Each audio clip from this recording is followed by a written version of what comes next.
একদিকে চলছে যুদ্ধবিরতির আলোচনা, অন্যদিকে যুদ্ধের ময়দানে রাশিয়া ইউক্রেন চালিয়ে যাচ্ছে পাল্টাপাল্টি হামলা। বুধবার রাশিয়ার বিভিন্ন অঞ্চল কেঁপে ওঠে জেলেনস্কির সেনাদের ব্যাপক ড্রোন হামলায়। রুশ গণমাধ্যম জানায় মস্কো লক্ষ্য করেও এদিন ড্রোন হামলা চালানো হয়। এরপরই সাময়িকভাবে বন্ধ করে দেওয়া হয় বেশ কিছু ফ্লাইট। পরে ফ্লাইট চালু হলেও সতর্ক অবস্থানে আছে কর্তৃপক্ষ।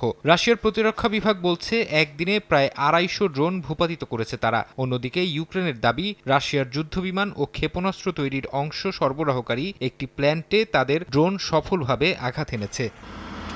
পাল্টা জবাব দিয়েছে রাশিয়াও। সীমান্তের ওপারে ইউক্রেনের সুমি অঞ্চলে ড্রোন হামলা চালিয়েছে রুশ সেনারা। এতে ক্ষতিগ্রস্ত হয়েছে একটি সামরিক স্থাপনা। কয়েকজন হতাহতেরও খবর পাওয়া গেছে। পরে ইউক্রেন জানায় অন্তত ৭৬টি ড্রোন ছুড়েছিল রাশিয়া, যেগুলোর মধ্যে অন্তত ২২টি প্রতিহত করতে পেরেছে তাদের আকাশ প্রতিরক্ষা ব্যবস্থা। ইউক্রেনীয় বাহিনীকে হটানোর দাবি করার পর প্রথমবার কুর্স্ক অঞ্চল সফরে গেছেন রুশ প্রেসিডেন্ট ভ্লাদিমির পুতিন। পরিদর্শন করেছেন নির্মাণাধীন নিউক্লিয়ার পাওয়ার প্ল্যান্ট। পরে স্বেচ্ছাসেবকদের সঙ্গে বৈঠক করেন তিনি। এ সময় ইউক্রেনের সেনাদের অঞ্চলটি থেকে সরিয়ে দিতে সক্ষম হওয়ায় রুশ সামরিক বাহিনীর সদস্যদের প্রশংসা করেন পুতিন।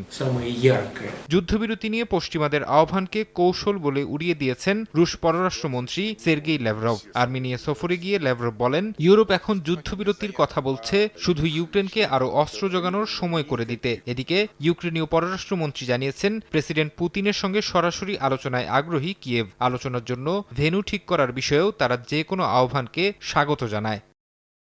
ফারহাদ চৌধুরী, সময় সংবাদ।